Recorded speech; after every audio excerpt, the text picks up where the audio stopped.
Greetings, everybody, and welcome to the SmackDown recap for SmackDown on the 25th/6th of October, 2022. Good show this week. Couple of good matches, less matches than I'd liked, but still, it was a good show. Lots of building, reasonable go-home show for Survivor Series tomorrow. Not the best go-home show, could have been better, but I enjoyed it for what it was. So, let's get straight into it. Show starts with Damage Control in the ring, cutting a promo about War Games, how they're going to win, how they're going to everything else. Team Bianca interferes. I'm kind of disappointed they did this on SmackDown. I was hoping they'd save it as a surprise for Survivor Series, but we have the fantastic return of the man, Becky Lynch, and she is the man again, not big time Bex, not Becky Lynch, but the man. And I am fully amazed and happy to see that she is back. Could not be happier. Chuffed that it was Becky Lynch. I know a lot of people were like, oh, it's going to be Sasha Banks. Nobody enjoys Sasha Banks more than Sasha Banks. And her ego is huge enough that because it's Boston, she probably would have wanted to return tonight. But honestly, I think she's done with WWE. I think she's got other things in the pipeline now. And if it could have been anybody else, I'm absolutely over the moon. It was Becky. They get into a big brawl. Everybody starts fighting. Becky punches Bayley in the face. They get everyone else off. Becky clears the ring. Rhea's the last one in the ring with Becky. They have a bit of a face-off. Damage Control pulled them away. That is a feud I am very looking forward to. Rhea Ripley versus the man Becky Lynch is a tantalizing match. It's an exciting match, and it's a match that I am thoroughly looking forward to. So really good start to the show. Let's go to the comments. Hello, Courtney. And hello, David. David, I believe you will be going up against me on Quiz Buddies, possibly, for our War Games a week on Sunday. I look forward to getting trounced by you, sir.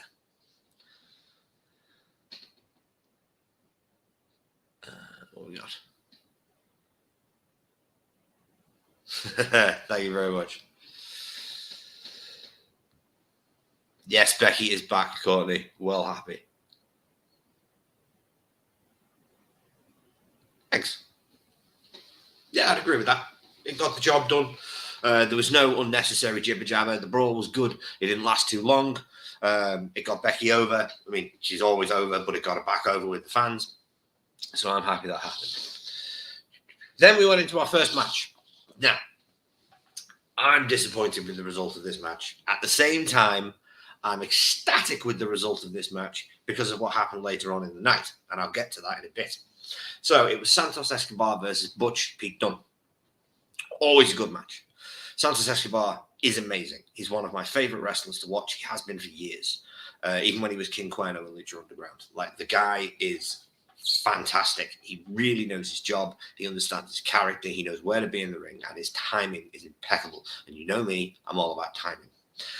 Pete Dunne, we all know how much I like Pete Dunne. Fantastic match. And it was a World Cup semi-final, so I was really hoping Pete would go through, especially considering the pissant performance our football team put in this afternoon against the Yanks. So, match was good. Butch was in control for the most of it, which had me worried because usually when anyone is in control for 90% of the match, they're going to lose the match. This unfortunately turned to be true. It was, who was on the outside?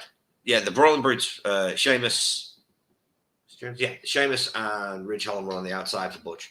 And then up on the Titantron, a video came up of Drew McIntyre and Kevin Owens brawling with the Bloodline backstage. Butch sends them back to help. As soon as Butch sends them back to help, he puts Santos Escobar and Fujiwara on bar. The referee is distracted by Selena Vega, who'd been on commentary up to this point. Joaquin Wilde? I think Joaquin Wilde pulled him off. Joaquin Wilde pulled him off Santos Escobar. Then Raul Mendoza hit an enziguri, gets back in the ring. Santos Escobar hits the Phantom Driver. 1, 2, 3.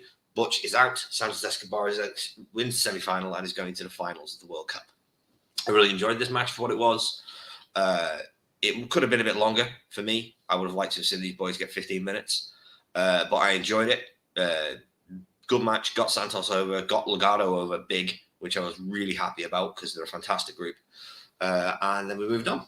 Just checking my notes, guys. Always got to check the notes. You know what my memory's like. It's terrible. Okay, by this point, by the way, 3 advert breaks already. Now, I point this out every week. I don't know how Americans deal with it. The amount of advert breaks on American television is ungodly. How do you follow anything? This is why I have to take so many notes. It's so hard to keep invested in the show when there's so many advert breaks. Okay, then we came back to a Bray Wyatt segment. No, we came back to a progressive match flow of Bray Wyatt versus the Bray Wyatt and LA Knight segment from last week. The sublime segment that was LA Knight and Bray Wyatt last week. Always talking, basically leading up to the fact that LA Knight got laid out and put under a pile of trash, which I still state was done deliberately to be a reference to when The Fiend was buried under a pile of trash by Seth Rollins in Hell in a Cell. Then we get our Bray Wyatt segment. Bray does his usual captivating entrance. Takes forever to get to the ring. His new introduction. Hello, my name is Bray Wyatt. Starts cutting a promo. Starts talking about how the fans just want him to be the monster.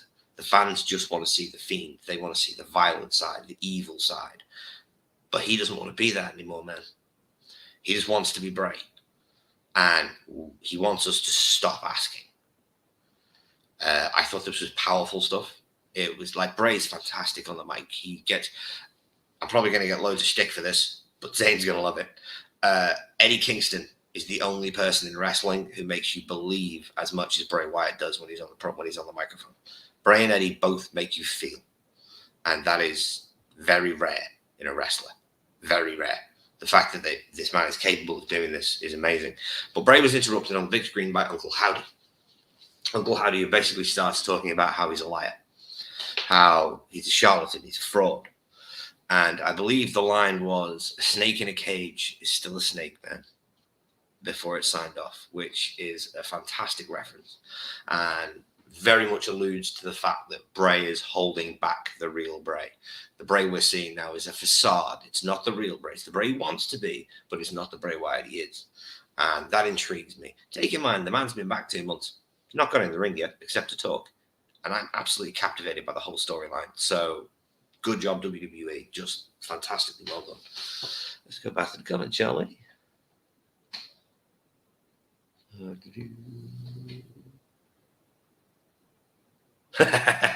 Thanks, David. Why take away the attention to the match backstage? Dust up. Whoever came over with that should have been kicked out of this. Yes, I would agree. Like, I get the idea. They're trying to build more tension for the Bloodline versus the Brawling Brutes. But myself, I wouldn't have had them touch, considering they had the tag match in the main event to determine who was going to get the advantage going into War Games. I don't think they should have touched beforehand, but that's just me. I would have kept them as far apart as possible just to keep the fans happy. What else could I say, Dave? Yeah. That's if I'll get into that now. We then went straight away to the LA Knight promo. LA Knight's got a sling on, he's got a crutch. Fantastic selling. I love LA Knight. Like, the guy is so good. Hello, Randy, sorry. LA Knight's selling his injuries, basically saying if it wasn't for this sling, if it wasn't for this crutch, I'd go out there and I'd ask him, whose game is it? And he'd say, LA Knight's game. And I'd say, yeah. And then he got off. And that was it. That was his whole promo. Brilliantly done. Perfectly keeps in character. He's not selling the injuries at all. Love it. Really looking forward to this. The fact that LA Knight is Bray Wyatt's first feud has me ecstatic because it means they're pushing both men, not just one. And yeah, we're gonna see something good from these two. Like, we really are. I think they're gonna surprise everybody, and it's gonna be an absolute banger.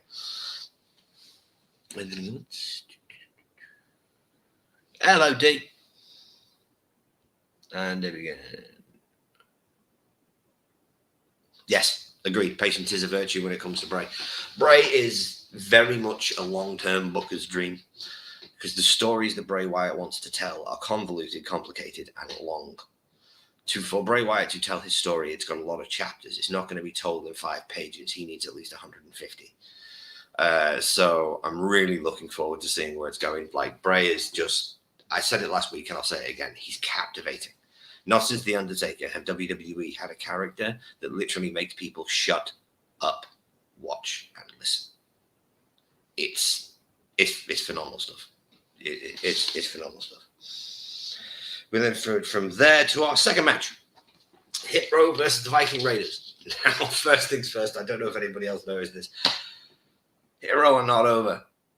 Like, I said from day one that Swerve was the only thing that was going to keep Hit Row floating above the waves, and without him, they are sinking like the Titanic. Like, they are not over. The fans do not care about Top Dollar and Ashante the Adonis. They do not care. There is no reason for them to care. And I think the Viking Raiders' new gimmick has baffled people. No offense, Americans, it's baffled people in America more than it has intrigued people in America. The audience they have, the live audience there, just looked confused by the whole thing, with barefooted Sarah Logan, now going by the name Valhalla, dressed like Max the Impaler. Very weird, very short match, like really short match. It's exactly what I figured it was. Top Dollar got his bit of stuff in, but then got taken to the outside. Something the Adonis got battered, and then he got double teamed with the Viking Raiders' new finisher, the Ragnarok, which is just a double powerbomb. Which is fine because they're two big, huge, hossy boys, and not enough people use power bombs anymore. Really happy that they won. I've been a big fan of War Machine since I saw them live for the first time 10 years ago. I'm hoping they're going to go somewhere. I'm hoping they're going to win the tag titles off the Usos in the long run. But unfortunately, that's probably going to be Kevin and Sammy. And I just want Kevin to be in the world title picture, and I want Sammy to be in the world title picture, not the tag team picture. So we'll see how it goes. Right.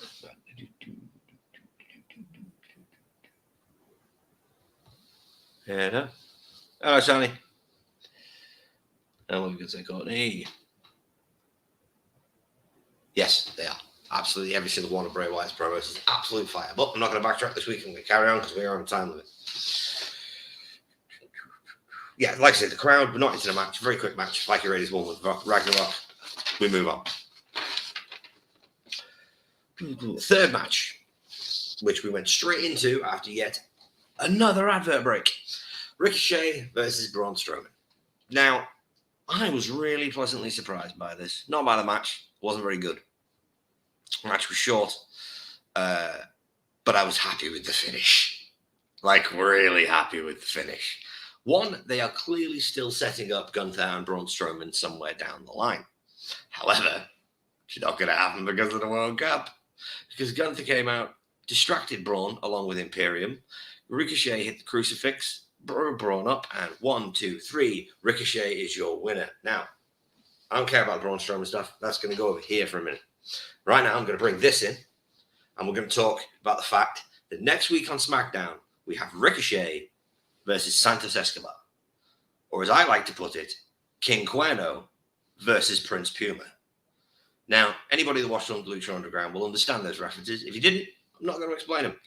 But the simple fact is, they have wrestled before. The match was incredible, and it was 8 minutes long.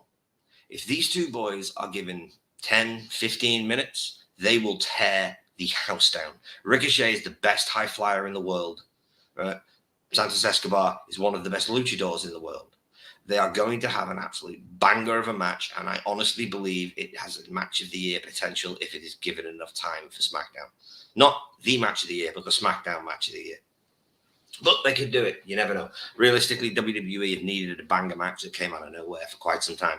They haven't had one on TV that people have spoke about for a considerable amount of time, and I honestly believe Cuerno versus Puma, Escobar versus Ricochet is that match. It's going to be amazing. But yeah, Braun got distracted. Then Imperium came in. They all started 3-on-1 beat down of Braun. Ricochet's an idiot, so he came back to help. Then he got beat up. Then Braun got up, stood tall at the end, picks Ricochet up, raises his hand. They go around the ring. Done. World Cup finals. Ricochet versus Escobar. Winner gets a shot at Gunther. But I'm telling you now, they are still setting up Braun Strowman versus Gunther. It's happening at some point down the line, even if I don't want it to. Back to the notes, people. Back to the notes. See, I've got pages. It's ridiculous. Like, I go through like 5 pens a week. It's absurd. Okay, we then went to a Sami Zayn segment. Sami was backstage. He was walking up to the bloodline. He goes to knock on the door, and who should appear behind him? Good old Kevin Owens. Kevin Owens turns around and asks him, what he's doing. What are you doing? I mean, at some point, how many times in our career, how many times have I had to bail you out because you said something stupid? How many times, Sami? How many times? Sami's like, what are you talking about? You never do that to me. Yeah, whatever. What's going to happen when you say something stupid to one of them? What's going to happen when you piss Roman off? Because you know what they'll do to it, though. He knew what he'll do to his own blood when they piss him off. What's he going to do to you? And all the time Sammy is listening to this, Jey Uso is poking his head out of the door listening, which I thought was a very good touch. Kevin leaves. Jey comes out of the office, shuts the door quietly, then opens the door, comes out, asks Sammy where he's been. Sammy's like, I just got here. He's like, well, have you spoke to anybody? And Sammy's like, no, I just got here. What are you talking about? Yeah, gotta go in. And segment was over. Really well done.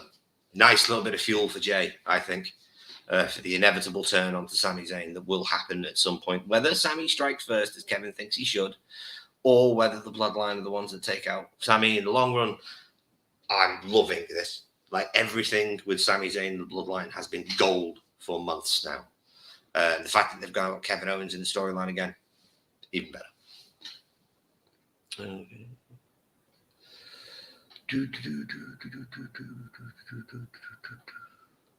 Well, you're allowed to love Hero Courtney.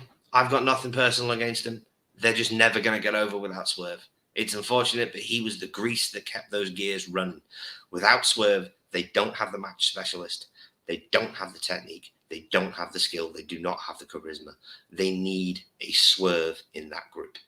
Whoever it is, I don't care, but they need a third man. They can't do it as a duo. It's not going to work. As much as WWE and these tag teams, they need a third man.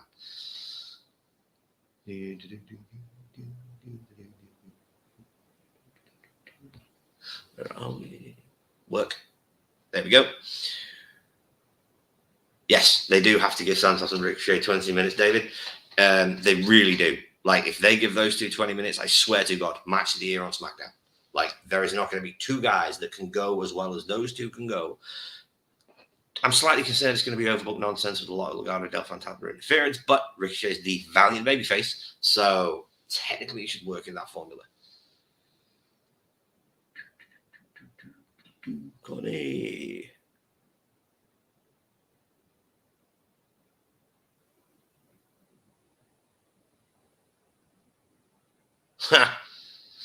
You see, there we go. Oh, wrong one.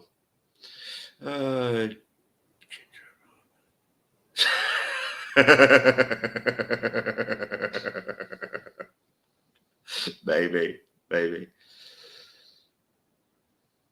And thank you. Yes. Sammy / KO interaction followed by a Sammy Uso interaction. C's planning for KO Sammy and Uso attacking titles. Maybe it's sort of the bloodline. No tag belts. Maybe, Dave. Maybe. But I, like many people, don't want to see the Usos lose those belts. Or not for a while. I also don't want to see Kevin Owens put into the tag division with Sami Zayn. Those two are too good. They should be Roman's opponents. They should not be in a tag division. Roman needs opponents. He's got two sat right there. Two of the best in-ring workers in the world. Two people with buckets of charisma that are super over with the fans and know how to work. And, I'm going to say it again, their timing is amazing. Sami Zayn's timing is impeccable. Kevin Owens' timing is impeccable. Roman Reigns' timing is impeccable. Those three will have good matches. Kevin and Roman have already had good matches in the past. They're going to have good matches in the future. Sami and Roman haven't. And I truly believe Sami Zayn is the perfect opponent for Roman Reigns. Babyface Sami Zayn is the perfect opponent for Roman Reigns. There is no finer babyface, pure white meat babyface than Sami Zayn that can still get over. It's very hard in 2022 to get over as a pure white meat babyface. Sami Zayn did it for 3 years in NXT. In front of a hardcore wrestling audience that don't like white meat babyfaces. Right? He is the perfect babyface and needs to be the guy to take those belts off Roman. Whether they do it in Elimination Chamber at Montreal, which they should, I don't know, but just what I'm hoping for. Moving on. We then had our 6th break of the night, by the way, just so you know, I'm still keeping track of those. Right? And we then went to Becky Lynch and Kayla Braxton backstage. This was cool. Becky is in a very, very good mood. She says her shoulder's still a bit banged up thanks to Bayley, but she'll manage. And everyone talks big till the man comes around. And then everyone wants to go to war till the man comes around. And then she gets off. This confirms what I thought when I saw her walk out. Becky Lynch is back to being the man. Not big time Bex, but the man. The one we all love. The character that everybody adores. Thank God they're not trying to push her as a heel again. Doesn't work. We all like her too much. You can't push someone as a heel if everybody loves it. It does not work. Good little promo. Nothing particularly long, but it's all we needed from Becky. We then went to a promo for the War Games match. Nicely edited, good shots, decent Ozzy Osbourne soundtrack with War Pigs. Made me excited for Survivor Series. Really looking forward to tomorrow. Following that, we went to Ronda and Shayna bit backstage. Shotzi was backstage with Raquel Gonzalez. They were being interviewed before their match with Ronda and Shayna. Ronda shows up dressed like a personal trainer in a blue leather jacket, with Shayna in her wrestling gear. They beat the hell out of Shotzi, then they beat the hell out of Raquel, put her arm in an amble case, slam it, and break Raquel's arm. They go out to the ring, say, oh, well, we hit. Ronda, by the way, had the worst eye makeup in the history of eye makeup. I don't know who's doing a makeup backstage or if she's doing it herself, but if someone's telling her it looks good, they need to stop lying to that woman because it looks fucking awful. It was like she just put her face in a pack of eyeliner and gone, it just looks so dumb. And Shayna had that stupid-ass black swan makeup again. Just, I don't know who does it backstage, but girls, you don't look good. Like, it does not suit either of you. Change it quick. I'm saying this like they'd watch this show, as if. But they beat the hell out of her. They come down to the ring and say, looks like there's not going to be a match tonight. Then Shotzi comes out anyway because she's the ballsy badass. She comes down to the ring, starts getting her tail kicked because it's 2-on-1. Of course, you're going to get your tail kicked, and it's Ronda Rousey and Shayna Baszler. Raquel's music hits, who Michael Cole had already said had gone to the hospital. So it turns out, no, she had not gone to the hospital. And he used the word hospital, not local medical facility. I'm so happy WWE is accepting the fact that the world outside of it exists again. It's so nice. So this went on for a while. Raquel comes down to the ring, stands on the apron. Shotzi gets the hot tag, which still starts to take over with one arm. Then the arm comes into play. Shayna stomps. Ronda gets in, stomps on the arm, comes back, arm breaker, comes back, cross arm breaker, gets back in. Shotzi gets taken out to the outside with Shayna. Shayna keeps holding Shotzi. Ronda locks in the armbar. Tap, tap, tap, tap, tap. We have your winners, Ronda Rousey, Shayna Baszler, setting up for the match with Shotzi and Ronda tomorrow. This was a very clever finish. Shotzi was not involved. Shotzi did not get pinned, and Shotzi did not pin anyone. This gives nothing away for tomorrow. We all know Ronda's winning, but as far as a booking standpoint goes, this gave nothing away because Shotzi had nothing to do with the pin. It was just an injured Raquel Gonzalez who couldn't take the pain. I didn't particularly enjoy the match. I thought it was a bit trash, but I like the story that was told. I enjoy the fact that it was basically there to help build intrigue for Ronda versus Shotzi, which was sorely needed. But yeah, it was what it was. Short, 3-4 minutes. That was about it. Where did we go next? Sorry, it's really hard to keep track of things in order sometimes. My memory goes all over the place. That's why I have so many notes. Okay, after this, we went to a Shotzi interview backstage where she comes out and Kayla's there like a vulture, stood outside the medical room. Shotzi comes out, basically says she doesn't like bullies. She's been bullied her whole life, but Raquel was the first person that ever stood up for her. She's not going to help take it anymore, and tomorrow she's going to beat Ronda senseless. She didn't say she was going to win. She said she was going to beat her senseless. So we'll see. Could be a good match. Shotzi's never really had the chance to shine in a singles match on the main roster, so I'll be interested to see what she can do tomorrow. However, Ronda's not the best leading the dance, so I'm not quite sure whether this match is going to be good. When Ronda's in there with somebody like Becky Lynch, Charlotte Flair, Bayley, one of the 4 horsewomen, Asuka, even Alexa Bliss, she's in there with a girl who can lead the match and step by step by step by step by step. Ronda can't lead a match yet. She's still green as a gourd. She's not had enough matches under her belt. She's less than 100 matches in her whole career. She can't lead a match yet. Whether Shotzi can lead a match, I don't know. She did in the Indies, and she did rather well. But whether she can lead it on the big stage, that's a different story. Or whether she's going to lead the match at all is also another story. So we'll see what happens with that match tomorrow, like we will with all these matches. I enjoyed it for what it was. Wasn't anything special. Like I say, good story. Trash match, but it got over what was necessary. Good. We then got to our 4th match and main event of the evening, which got a whopping 13 minutes. I was very surprised at this. It's the longest main event. 14 minutes. It's the longest main event they've done on SmackDown in quite some time. Oh, comments?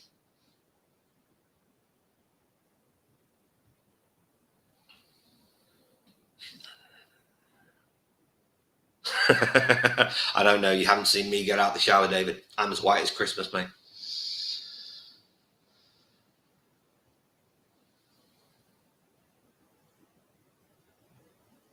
Yeah, I know. No roof on the cage. It's not War Games unless there's a roof on that cage.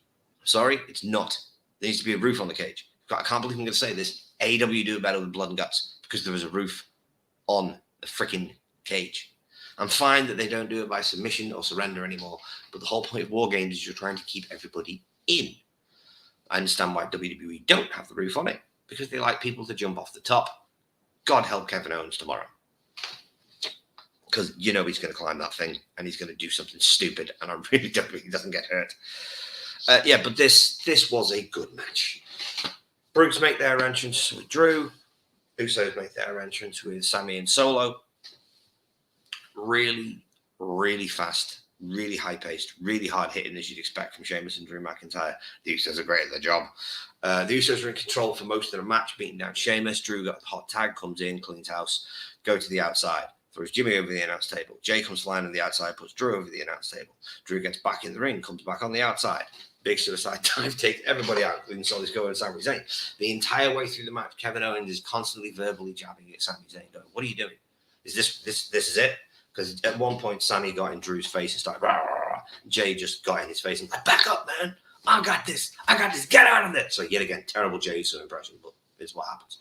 I got this. Get out of there. I don't need you.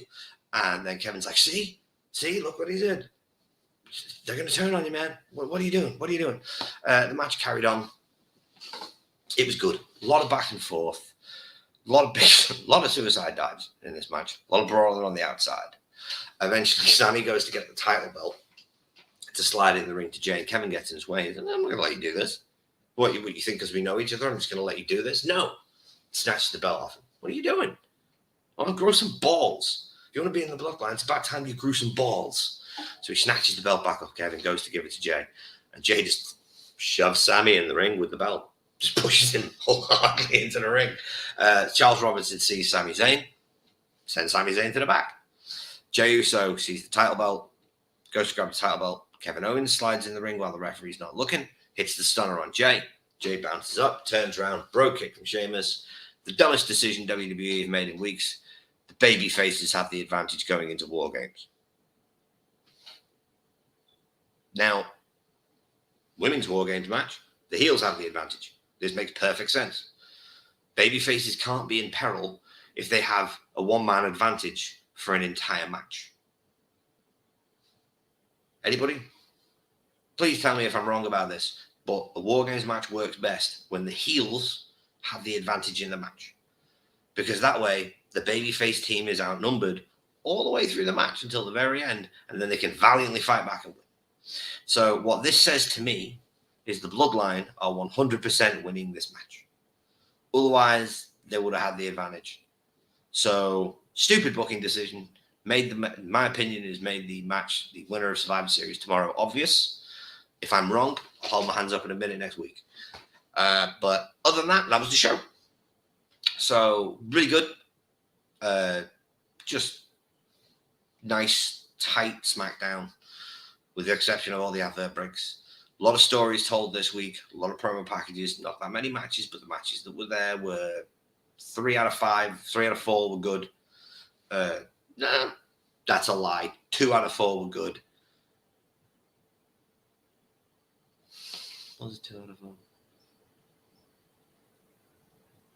No, yeah, 3 out of 4 were good, because the 2 semi-finals were actually, no, it wasn't, because I did not enjoy Ricochet versus Braun. I enjoyed the result, didn't enjoy the match. So the matches weren't great this week, but a lot of good storytelling, a lot of good build-up for Survivor Series, lots of packages for Survivor Series. But what you expect is tomorrow. So anyway, ladies and gentlemen, if you enjoy what we do here at Wrestle Buddy, if you like the content we put out, please leave a like, subscribe to the channel, hit that notification bell so you don't miss anything in the future. It's free, helps us out. It's the only way the YouTube algorithm knows we exist. And look at this adorable face. Do you want to upset this face? No, don't make me shave. Because I'm going to have to shave. And you don't want me to shave.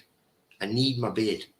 And if I get stressed because we're not getting subscribers, I'll shave. And that's not good. So please, for me, subscribe. But in the meantime, ladies and gentlemen, thank you all so much for tuning in. Everybody that tunes in for this every week, I love you all. Like, it means the world to me that you tune in to watch this little show I do. I love doing it. And I love talking to you all, interacting with you all throughout the show. So thank you very much for tuning in. I hope to see you next week. And I've been Nick the Geek. Bye.